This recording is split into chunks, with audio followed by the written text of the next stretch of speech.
soldier let a little immigrant pass, and time later this happened. This is the story of Anastasia Herrera. Anastasia Herrera was a prominent commander in the Army's border division in Meshal, where she was known for her relentless work in returning immigrants who were trying to cross the border illegally. She firmly believed that the interests of her nation's citizens were above providing any assistance to illegal or legal immigrants. She viewed them as problematic individuals, potential criminals, who would only bring negative things to her homeland. Therefore, with great dedication and determination, she ensured that none of them escaped. In recent years, she had received many daily alerts of intrusions, but as a seasoned expert in the desert region under her watch, no one could elude her and her subordinates. The fate of all immigrants attempting to cross Meshal's border fence was always the same. They were apprehended and sent back to their home country. In some cases, luck was not so benevolent, as some individuals, in their desperation, would react violently, and the armed forces were forced to use strong measures, leaving them injured or, in very extreme cases, not surviving. Many immigrants attempt to cross borders or enter various countries clandestinely each year. Success is determined by their cunning and, to a large extent, their luck. However, many of them, in their pursuit of a better life, end up losing it. Nevertheless, Anastasia's attitude would make life take enough turns to lead her to an unimaginable situation. On one particularly dark night, after a long day, she responded to one of the typical intrusion alerts. Commander Anastasia was prepared. No immigrant was a challenge for her, and no one would manage to slip through. She divided her subordinates into teams, and they went out to search, track, and detain those who had jumped the border fence illegally. They were simply no match for those who knew the area well and possessed advanced equipment and weaponry.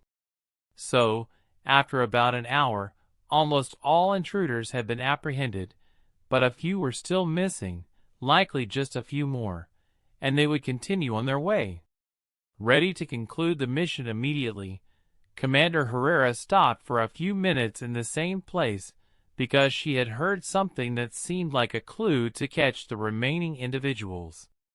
Indeed, the murmur coming from a few meters away was from a man who, for some reason, had not moved from the area where the fence was. When she finally reached the scene, she saw that this man was talking to a small boy who appeared quite young, perhaps 7 or 8 years old, and, thus, had not managed the climb successfully. This man, who was talking to the pleading child asking Anastasia to let him pass, explained that the child was sick and that his father was waiting for him in the city. "But then, who is this man accompanying you?" Anastasia asked. "Ma'am, he's a family acquaintance. He only wants me to reunite with my father. Please help me," replied the little boy. Touched by his words, and seeing the determination of the boy to reunite with his father, the tough and cold Commander Herrera decided to do the unthinkable and break the rules for the first time in her life, allowing the child to pass. With this action, the man who was speaking with him took his hand and led him away. Nevertheless, Anastasia decided to provide them with additional assistance, guiding them through the path and taking them to a safe place. She was determined to help them achieve their goal, and for the little boy to reunite with his father.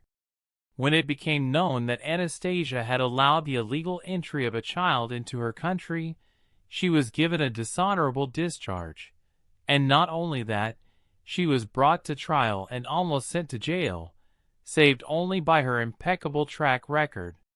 The identity of the boy was revealed as Jose Perez, but his whereabouts were unknown, so the authorities began their search. The former commander tried to find work in the nation's security forces with no success.